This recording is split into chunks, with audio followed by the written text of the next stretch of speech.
కొత్తగూడెం పట్టణ స్వర్ణకార సంఘం ఆధ్వర్యంలో కలెక్టర్ ఆఫీస్ ఎదుట ఒకరోజు ధర్నా నిర్వహించారు.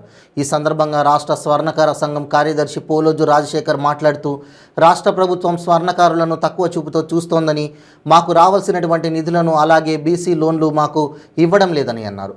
ప్రస్తుతం ఇకనైనా మా స్వర్ణకార వృత్తులను గుర్తించి బీసీ లోన్లను సత్వరమే మాకు మంజూరు చేసి ఆదుకోవాలని ప్రభుత్వాన్ని కోరారు. ఈ కార్యక్రమంలో జిల్లా అధ్యక్షులు నర్సయ్య, సెక్రటరీ శ్రీశైల కుమార్, ఎలగందుల శంకరాచారి, కోశాధికారి రాజు, సలహాదారు తదితరులు పాల్గొన్నారు. నా పేరు పోలోజు రాజశేఖర్, రాష్ట్ర స్వర్ణకార సంఘం కార్యదర్శి. ఈ రోజున రాష్ట్రం మొత్తం కూడా స్వర్ణకారుల నిరాహార దీక్షలు, ర్యాలీలు మరియు బంద్లు జరుగుతున్నవి. మా స్వర్ణకారుల ఐక్యత రాష్ట్రంలో మొత్తం కూడా కొనసాగుతున్నది. మా హక్కుల కోసం మేము పోరాడుతున్నాము. మా హక్కులు ఏమంటే, ముందు మాకు కావాల్సినటువంటి పనిముట్లు కానీ, మాకు కావాల్సినటువంటి వెల్ఫేర్ బోర్డు ఒకటి ఏర్పాటు చేయాలి. మాకు తర్వాత మా కార్పొరేషన్ వ్యవస్థను రద్దు చేయాలి. కార్పొరేషన్ జ్యువెలరీ వ్యవస్థ వల్ల పనులు లేక చాలా మంది ఆత్మహత్యలు చేసుకుంటున్నారు. వరంగల్, కరీంనగర్ ఆ ఏరియాలో దర్యాపుగా 20 మంది చనిపోయారు. ఇప్పటివరకు కూడా ప్రభుత్వం దాని గురించి పట్టించుకోలేదు. మా సమస్యలు రోజు రోజుకు ఇబ్బందికరంగా మారుతున్నవి. అనేక రకాల సమస్యలతో మేము బాధపడుతున్నాము.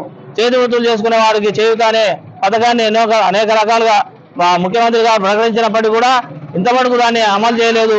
అమలు కాకుండా కూడా అనేక మంది అడ్డుపడుతున్నారు. కాబట్టి ప్రభుత్వాలు మా పరిస్థితిని అర్థం చేసుకొని మాకు చేయూతనిచ్చి సహకరించాల్సిందిగా కోరుతున్నాము. అట్లాగే బీసీ లోన్లు ₹1,00,000 ఇచ్చారు. ₹1,00,000 ఎవరికి కూడా ఇవ్వలేదు. బీసీ బంధాన్ని పేరు మీద ఆ స్వర్ణకారులో ₹1 కూడా రాలేదు. అట్లాగే ఈ పుస్తెమట్టెలు షాపులలో అమ్ముతున్నారు. ఆ షాపులలో అమ్మకుండా కూడా దానికి జీవో తయారు చేయాలి.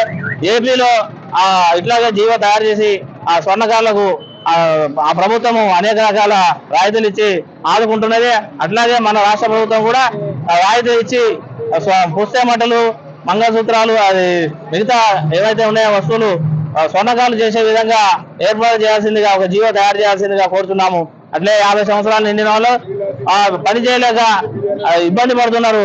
వారికి పెన్షన్ ఏర్పాటు చేయాలి. ₹5,000 పెన్షన్ ఇచ్చేటట్టుగా ఏర్పాటు చేయాలి.